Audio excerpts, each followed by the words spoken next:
Hi, today I'm going to tell you an original story, The Wind That Remembers. The wind had a habit of speaking in that town. Not most people pretended to hear it. Mara first noticed it on the day she arrived at Larkspur Hollow, a village tucked so deeply between hills that the sun seemed to arrive late and leave early. She came with a single suitcase, a folded map she no longer needed, and the letter that had been written so many times. The ink looked tired. The house she inherited stood at the edge of the village, where the road turned into gravel and then into memory. It leaned slightly to the left as though listening. Ivy crawled up its walls like green handwriting. No one had finished reading. "You'll get used to it," the shopkeeper told her when she brought bread and lantern. The wind here tells stories. Don't just don't answer it. Mara laughed politely, as people do when they are unsure whether something is a joke or a warning. The first night she left the windows open. The air smelled of wet stone and distant pine. When she lay in bed, she heard it clearly, not a howl, not a whistle, but words forming just within comprehension. "Come back," she sat up immediately. The house creaked in response as if adjusting its posture. "Just the wind," she muttered, as though she wasn't sure who she was reassuring. The next morning, she explored the house. Every room felt slightly misaligned, like a memory reconstructed incorrectly. In the study, she found shelves of books with no titles. In the kitchen, a kettle that warmed itself at odd hours. In the attic, a small desk facing a circular window that looked directly into the sky rather than out at it. On the desk sat a brass key. It was warm when she touched it. That afternoon, she looked into the village again. People were polite but distant, the way one treats a visitor who has already overstayed in some unspoken time. They watched her as though trying to remember something they had collectively agreed to forget. Only an old man sitting outside the post office spoke freely. "You found the key," he said, before she could greet him. "I didn't know anyone knew about it." "Oh, everyone knows. They just pretend not to." He tapped his cane against the ground twice. "Did it speak yet?" Mara hesitated. "The wind said something last night." The man nodded, like this confirmed o- an old theory. Then it's begun again. Begun what? But he only smiled, tired and knowing, the remembering. That night she locked the doors, even though it felt unnecessary, and the wind did not respect locks.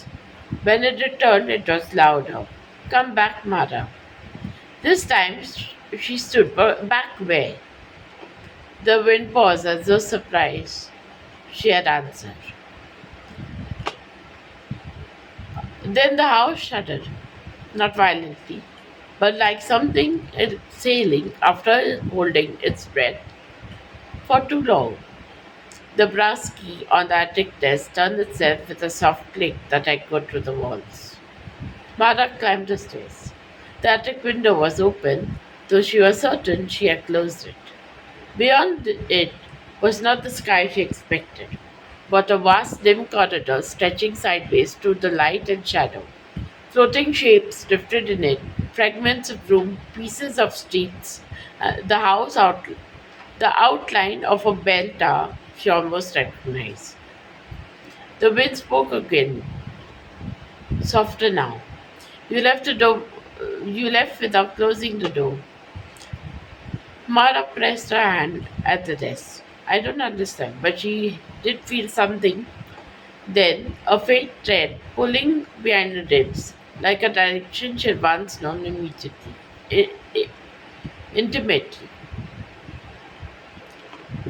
The key rotated again, and suddenly she remembered. Not everything, not clearly, but enough. Luxful Hollow had not always been a village. It was a threshold, a place built where worlds overlapped too thinly. People did not move there by accident. They arrived when something inside them had fractured in a specific way. And Mara, she had been a keeper, not of objects, but of passages. It had, it had been her job to close the doors when worlds drifted to close, to ensure that no one crossed where they should not, until the day she failed. She remembered the rupture now, a widening seam in reality, a flash of light and noise pouring through. She had closed the door, yes, not fully. In her haste, or fear, or exhaustion, she had left a fraction open, and she had walked away. Not physically, not at first, but in the way people leave versions of themselves behind when they cannot dare to remain who they are. The wind grew impatient. You have to finish it. Mara gripped the edge of the desk. If I close it, what happens to this place? Silence answered her. Then gently, it will forget you entirely. The thought should have frightened her. Instead, it landed like a truth finally spoken aloud.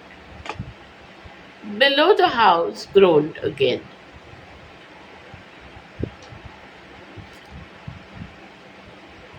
The village outside flickered faintly as though seen through rippling water. She realized that Larkspur Hollow was not entirely stable. It existed because the door remained half open, because memory kept it anchored. Why me? She asked. The wind softened because you are the one who opened it. She closed her eyes.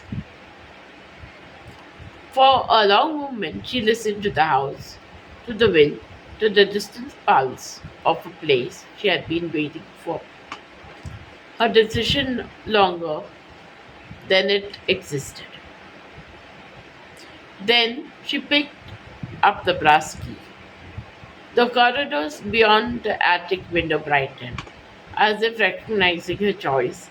Shapes within it began to align, forming a vast, unseen mechanism waiting to be completed. Mother stepped forward.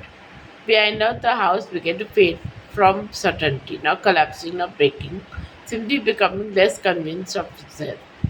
As she crossed the threshold, the wind spoke one last time. Come back, it said, though now it sounded like a less command and more for hope. And then she was gone. By morning, the village of Luxembourg Hollow stood empty. The shop doors were locked.